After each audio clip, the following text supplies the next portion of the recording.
Ito ang GMA Regional TV News.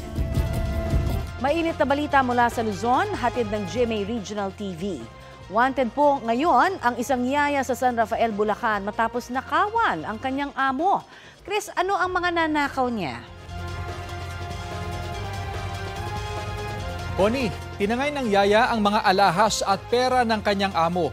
Sa kuha ng CCTV, makikita pa ang sospek na may dalang maleta at naglalakad sa gilid ng kalsada sa barangay Kaingin.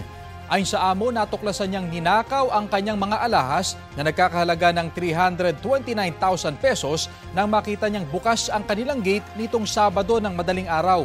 Tinangay rin ng yaya ang perang nagkakahalaga ng 15,000 pesos. Ayon sa biktima, 4 na buwang namasukan sa kanila ang babae na nakilala nila sa social media matapos silang mag-post na naghahanap sila ng yaya. Ang pakilala ng babae sa kanila, Tagalawag, Ilocos Norte raw siya. Desidido ang pamilya na sampahan ng reklamo ang yaya.